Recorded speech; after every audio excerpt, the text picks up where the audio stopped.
말씀이 있는 교회, 그 말씀 전하는 교회, 말씀대로 살아가는 교회, 말씀의 빛 교회.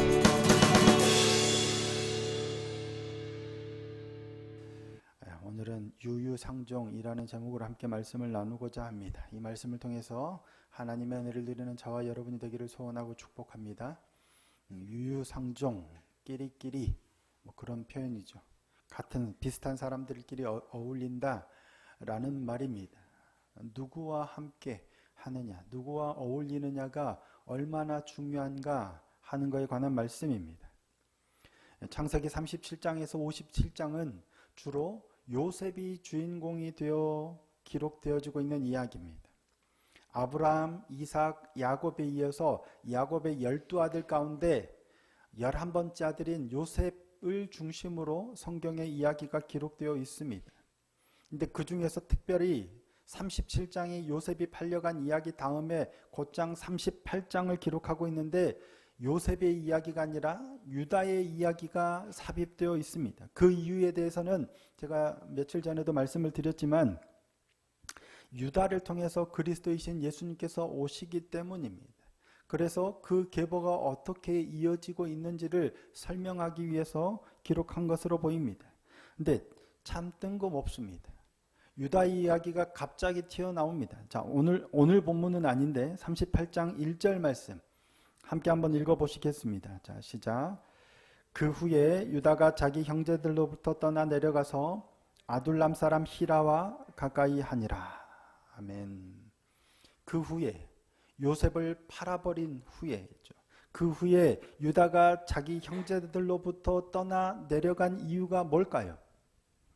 앞선 37장에서는 동생인 요셉을 미디안 상인들에게 팔아버린 이야기가 기록되어 있죠. 그러니까 유다가 형제들로부터 떠난 이유를 우리가 정확하게 알 수는 없지만 아마 그 일 때문이겠죠. 동생을 팔아버린 죄책감에서 형제들을 보기가 미웠든지 아니면 형제들을 볼 때 자꾸만 요셉을 팔아버린 그 일이 생각나서 그래서 형제들을 떠난 것이 아닌가 싶습니다. 그냥 요셉만 판 게 아니었죠. 요셉을 자신들이 팔아놓고 은 20에 팔아놓고도 요셉의 채색 옷에다가 순념소의 피를 묻혀가지고 아버지에게는 마치 요셉이 짐승에게 찢겨 죽은 것처럼, 그러니까 그렇게 거짓말로 아래서 아버지 야곱은 분명 요셉이 짐승에게 찢겨 죽었도다 하고 슬퍼하죠. 아무 위로도 받지 않을 만큼 그만큼 아버지 야곱은 세상을 다 잃어버린 것 같은 슬픔에 빠지게 됩니다. 그러한 일들이 있었어요. 그래서 유다는 그 일을 잊기 위함인지 형제들을 떠나서 내려갑니다. 그래서 그렇게 내려간 길에서 누구와 가까이 하냐면 아둘람 사람 히라와 가까이 지냈다라고 유다 이야기가 시작하는 처음 성경은 이렇게 기록하죠. 아둘람은 후에 여호수아가 가나안을 정복할 때 가나안을 대표하는 31개 성읍 가운데 하나에 포함이 되는 성읍이에요. 그러니까 가나안, 분명한 건 아둘람은 가나안 지역이에요. 그리고 아둘람 사람 히라는 가나안 사람이었다는 거예요. 히라가 정확하게 어떤 사람이었는지 모르지만 분명한 건 그는 가나안 사람이라는 거예요. 유다는 형제들과 떠나서 가까이 지낸 친구로 삼은 이가 누구였냐면 가나안 사람이었어요. 그리고 가나안 여인, 가나안 사람 수아의 딸을 보고 데리고 동침하여 아내로 삼습니다. 그리고 그 사이에서 엘, 오난, 셀라라는 3명의 아들을 낳죠. 그리고 장자 엘을 위해서 또 가나안 여인 다말을 며느리로 삼습니다. 자기가 직접 가나안 여인 다말을 데리고 와서 장자 엘의 아내로 삼습니다. 하지만 장자 엘이 하나님이 보시기에 악하자 하나님이 그를 죽이십니다. 근데 당시의 관례는 뭐예요? 형이 자식이 없이 죽으면 그 아우가 형수에게로 들어가서 대를 잇게 하는 게 당시의 관례였어요. 그래서 오난이 관례대로 형수에게 들어가는데 문제는 오난이 그 씨가 자기 게 아니고 자기께 되지 않을 것을 알고 형수에게 들어갔을 때 땅에다 설정합니다. 땅에다가 그냥 설정해 버려요. 그래서 그 모습이 하나님이 보시기에 악해서 하나님께서 오난도 죽이십니다. 장자 엘도 죽고 둘째 오난도 죽어요. 그리고 막내 셀라가 남았는데 셀라는 아직 어렸던가 봅니다. 유다는 이 어린 막내 셀라까지도 죽게 될까 봐 며느리 다말에게 수절하고 친정으로 돌아가 있으라고 합니다. 셀라가 어린이 장성하면 그때 너에게 들여보내겠다. 그래서 엘의 대를 잇게 하겠다라고 말하고 친정으로 돌려보냅니다. 하지만 핑계였죠. 셀라가 장성한 후에도 이 셀라를 다말에게 들여보내지 않습니다. 이러한 유다의 행위는 형에게 씨를 주지 않으려고 땅에다 설정한 오난의 악함과 같은 거예요.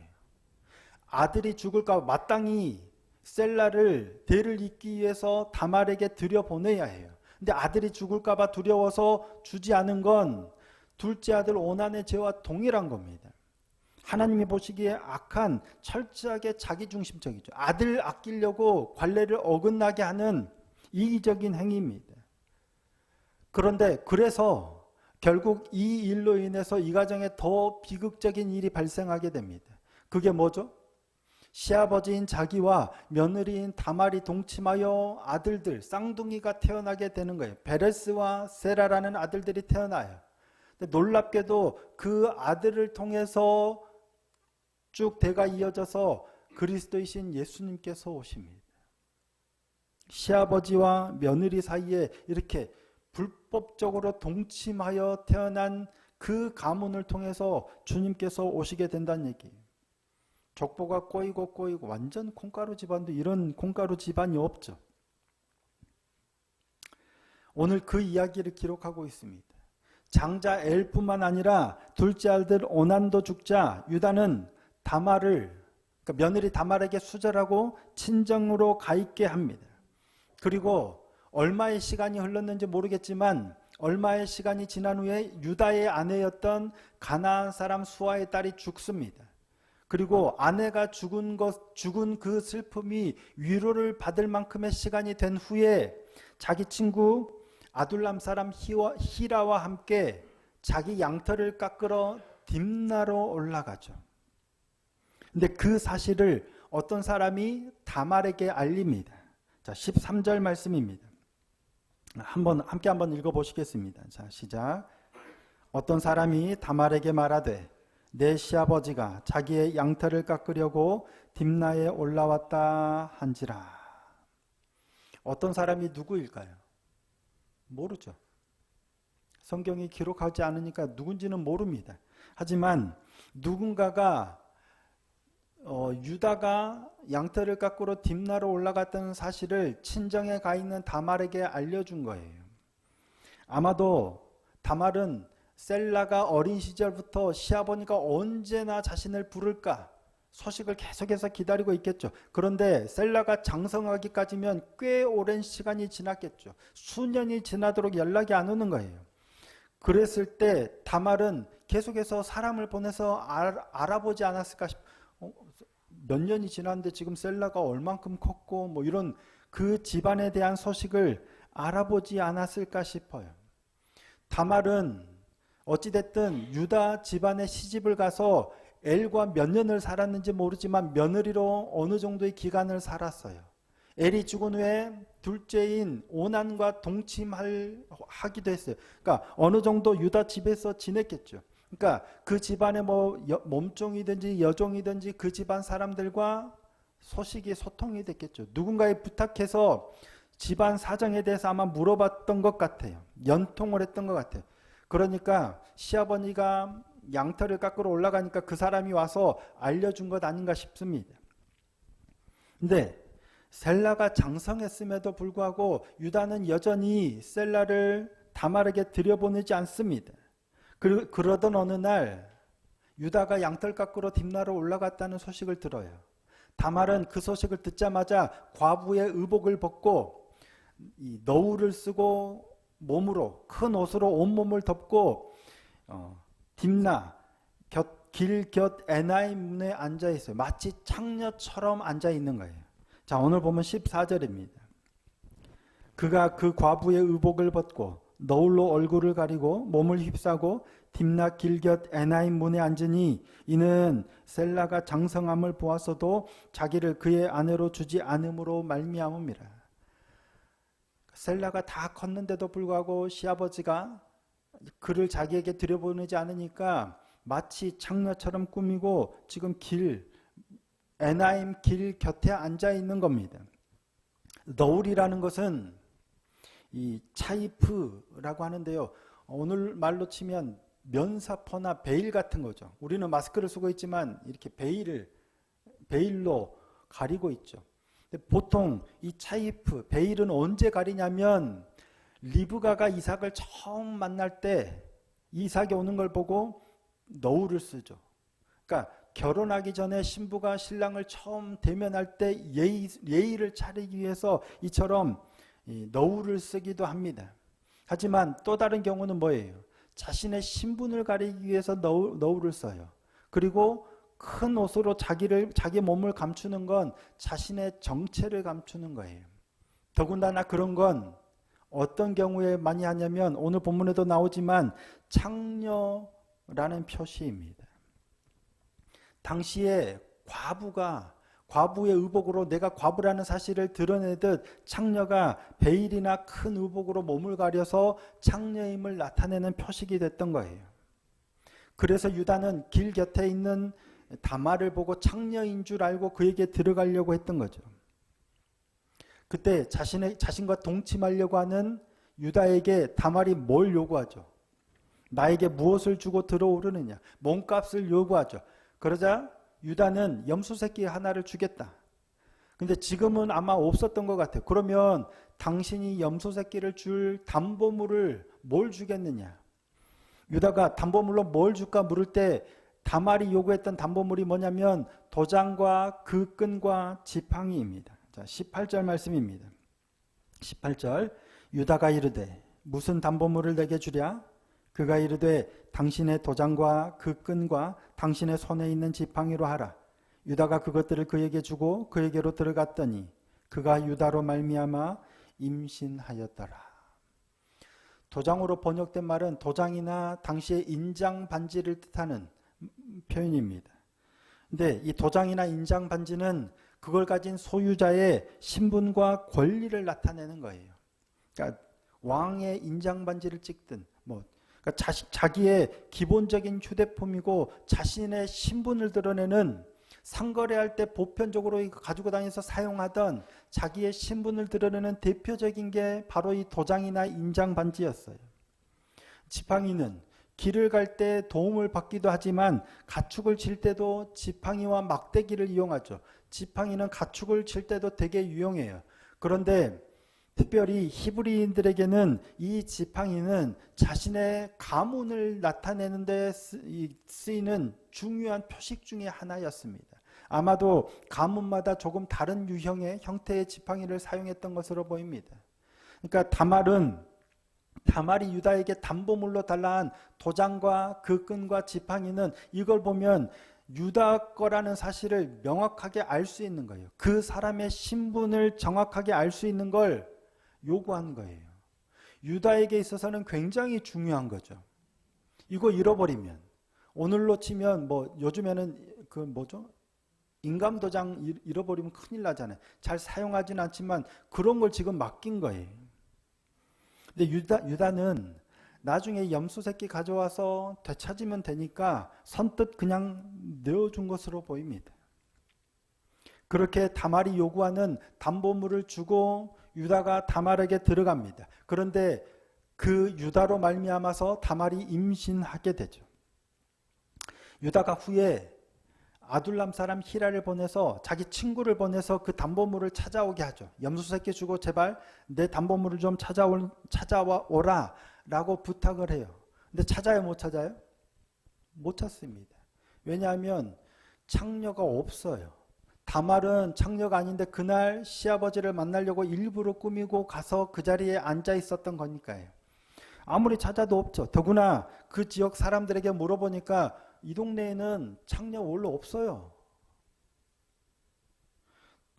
그때 분명히 있었는데 유다가 와서 주고 담보물을 주고 들어간 사람이 있었는데 사실을 그 여자를 찾으면 찾을수록 어때요? 없는 창녀를, 그러니까 유다가 이상한 짓을 했다는 게 더 드러나겠죠. 그러니까 부끄러움을 당할까봐 유다가 그냥 포기하자. 그녀로 그것을 그냥 갖게 하자라고, 나는 어찌됐든 염소 새끼 가져가서 약속을 지켰어. 그 여자가 없어서 내가 약속은 지켰는데 못 찾은 거니까 그냥 포기하자. 부끄러움을 당할까봐 포기합니다. 그런데 그로부터 한 석 달쯤 후에 어떤 사람이 다말이 행음했고 행음함으로 인해서 임신했다라는 소식을 듣습니다. 그 말을 듣자마자 유다가 뭐라고 합니까? 끌어내어 불사르라. 행음하여 임신했기 때문에 끌어내어 불사르라 라고 합니다. 자, 24절입니다. 석 달쯤 후에 어떤 사람이 유다에게 일러 말하되 내 며느리 다말이 행음하였고 그 행음함으로 말미암아 임신하였느니라. 유다가 이르되 그를 끌어내어 불사르라. 당시 법대로 하면 행음한 여인을 끌어내어 불사르는 건 정당합니다. 그런데 유다 자신은 어때요? 자기는 수도 없이 불법을 저지르면서도 부끄러움을 당할까봐 혹은 불이익을 당할까봐 몰래 이걸 덮기에 급급했던 사람이 남의 잘못을 들으니까 곧장 불같이 화를 내면서 끌어내어 불사르라. 조금의 용서의 가능성도 없어요. 들어보자 뭐 이런 것도 없어요. 끌어내어 불사르라. 이런 유다의 영적 상태를 잘 나타내주는 단어가 뭐라고 했는지 혹시 기억하세요? 내려가다 라는 겁니다. 히브리어로 야라드라는 단어입니다. 자, 1절 말씀인데 유다의 이야기가 시작되는 1절 말씀 다시 한번 함께 읽어보실까요? 1절입니다. 함께 읽겠습니다. 시작. 그 후에 유다가 자기 형제들로부터 떠나 내려가서 아둘람 사람 히라와 가까이 하니라. 성경이 요셉의 이야기 사이에 유다의 이야기를 끼워놓고 있을 때 가장 먼저 언급하고 있는 게 바로 이겁니다. 유다가 자기 형제들로부터 떠나 내려가서 누구와 가까이 하고 있는가예요. 내려가다, 야라드라는 표현은 높은 데서 아래로 내려가다라는 뜻이 기본적인 건데 성경에서는 특별히 상징적인 의미를 가지고 있어요. 뭐예요? 하나님으로부터 떠나 세속적인 길을 걸어갈 때 야라드라는 표현을 종종 사용하고 있습니다. 대표적인 인물이 요나죠. 하나님이 니느웨로 가라라고 말씀하셨는데 하나님 말씀대로 가기 싫어서 다시스로 가려고 욥바로 내려가요. 이때 쓰인 단어가 야라드입니다. 자, 요나서 1장 3절입니다. 그러나 요나가 여호와의 얼굴을 피하려고 일어나 다시스로 도망하려 하여 욥바로 내려갔더니, 이 단어가 야라드입니다. 마침 다시스로 가는 배를 만난지라 여호와의 얼굴을 피하여 그들과 함께 다시스로 가려고 뱃삭을 주고 배에 올랐더라. 하나님의 얼굴을 피하여 욥바로 내려갔고 뱃삭 돈까지 주면서 배에 오른 요나예요. 하나님을 피하여 내려가고 그걸 위해서는 돈까지 주면서 올라가는 요나의 그러한 행동, 영적 상태를 대조해서 기록하고 있는 겁니다. 후에도 뭐 배 밑으로 내려가서 자고 이처럼 이와 같은 단어들이 여러 번 사용됩니다. 유다는 형제들을 떠나서 내려가서 아둘람 사람 히라와 가까이 지냈어요. 동생 요셉을 팔아버린 영적인 어떤 굉장히 심각한 문제를 저질렀죠. 유다의 삶에 있어서 가장 충격적인 사건이 뭐였을까? 아들들이 일찍 죽어버리고 자기가 며느리와 동침하여 아들이 태어난 굉장히 충격적인 사건이죠. 하지만 이것도 다 충격적이지만 유다의 삶에 있어서 가장 충격적이고 잊혀지지 않는 평생 죄책감으로 남았던 사건은 요셉을 자기들의 손으로 팔아버린 일이 아닐까 싶습니다. 그렇게 팔아놓고 아버지께는 마치 동생이 죽은 것처럼 거짓말해서 아버지도 거의 수월로 내려가게 만들어버린 그 일. 그럴 때 유다의 마음은 힘들죠. 내려가는 거예요. 마음이 하나님으로부터 멀어지려 해요. 세상적으로 낙심하고 어려움 가운데 하나님으로부터 멀어져요. 야라드합니다. 우리는 그럴 때 종종 우리 마음과 신앙을 잘 지키긴 하지만 그러지 못할 때가 많습니다. 어려운 일이 닥치면 하나님이, 욥이 그러죠. 주신 이도 여호와시요 거두시는 이도 여호와시니. 믿음 잘 지켜요. 자녀들 데려가고 재물을 잃고 몸에 질병이 나도 잘 지키는데 어느 순간 끝까지 잘 지키면 좋은데 어느 순간 무너지게 돼 있습니다. 끝까지 쭉 신앙을 잘 지키는 완벽한 인생은 없습니다. 믿음이 좋을 때, 은혜 받을 때 믿음이 좋아서 쭉 올라가다가 어떤 때는 또 바닥으로 쭉 내려가요. 이게 반복돼요. 오르락 내리락 하는 게 우리 인생 아닙니까? 삶의 질곡도 오르락 내리락 하지만 우리의 믿음이나 우리 어떤 생각이나 심령도 그처럼 오르락 내리락을 반복하는 것 같습니다.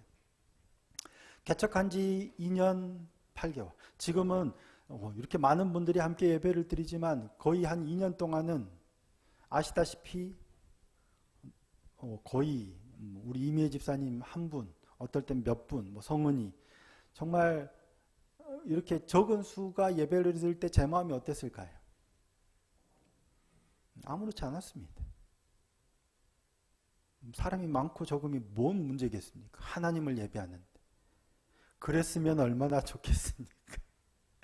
아무렇지 않게 쭉 괜찮습니다. 사람이 없어도 하나님을 보고 예배하는 거니까 이렇게 쭉 가면 좋은데 어느 순간 훅 떨어집니다. 내가 이 길을 가는 게 맞나? 내가 너무 못하고 있는 게 아니나? 정말 하나님이 이 길을 가라고 명하신 게 맞나? 심지어는 접을까? 이런 생각이 들어오기도 해요. 물론 이 생각이 감사하게도 길게 가거나 아주 나를 이렇게 곤혹스럽게 하지는 않지만 그럼에도 불구하고 문득문득 오르락 내리락 하는 게 사실입니다. 그때 중요한 게 뭘까요? 올라갔을 때도 중요하지만 내려갔을 때 중요한 게 뭘까 하는 거예요. 이때 중요한 게 누구와 함께 하느냐가 정말 중요합니다. 유다는 그렇게 야라단 길에서 누구와 가까이 지냈냐면 아둘람 사람 히라와 가까이 지낸 거예요. 그는 가나안 사람이에요. 그와 가까이 지내니까 가나안 여인을 아내로 맞아요. 그와 가까이 지내니까 가나안 여인을 며느리로 삼아요. 그와 가까이 하니까 아들들이 죽어서 관례대로 따라가지만 막내도 죽을까 봐 안 주는 거예요. 그리고 아내가 죽은 후에 위로를 받은 후에 창녀가 있으니까 보고 그냥 그 여자에게 들어가요. 더군다나 자기 담보물도 주고 못 찾아도 모른 척해요. 히라는 아무렇지도 않게 유다를 위해서 그 일을 대신해 줍니다. 사실 유다가 한 행위는 부끄러운 일이에요. 그런데도 네가 내 대신 담보물 좀 찾아오라. 야, 왜 그런 짓을 했어? 나무라지도 않고 네가 직접 해. 이런 일 없어요. 본인이 가서 찾아줘요. 되게 좋은 친구 같죠. 근데 도와줄지언정 그릇된 것은 함께 이렇게 얘기를 해줄 필요도 있어요. 그런데 그런 거 없어요. 히라는 그냥 아무렇지도 않아요. 장녀 괜찮아. 담보물 얼마든지 대신 찾아줘. 왜냐하면 문제가 되지 않기 때문입니다. 그런 가치 속에 살아가는 거예요. 그러니까 누구와 함께 하느냐가 그래서 대단히 중요한 겁니다.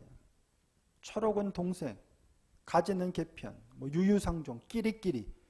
문제는 금목자흑이라고 검은 것 옆에 있으면 그가 나를 닮아서 하얘지는 게 아니라 같이 검어져 버린다는 거죠.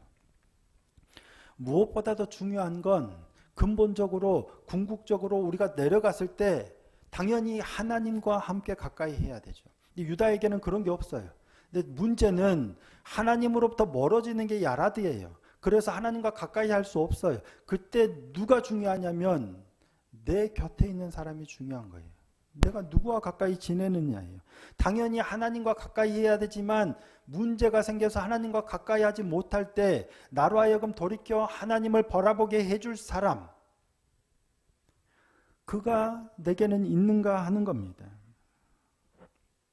우리 인생도 오르막이 있다면 내리막도 있어요. 당연히 야라달 때가 있어요. 아무리 신앙적으로 열정이 타오르더라도 어느 순간은 영적으로 다운될 때가 있어요. 그때 누가 내게 하나님을 보게 해줄 것인가? 누가 내게 하나님을 깨닫게 해줄 것인가? 내가 하나님으로부터 멀어지려고 할 때 그것이 아니라 나의 마음을 다시금 하나님께로 돌이키게 해줄 그 누구와 가까이 하고 있느냐? 아니면 똑같이 세상적인 걸로 위로를 얻고 그 일을 대신해주고 그렇게 도와줘서 나 친구다. 그런 사람하고 가까이 하는가 하는 거예요.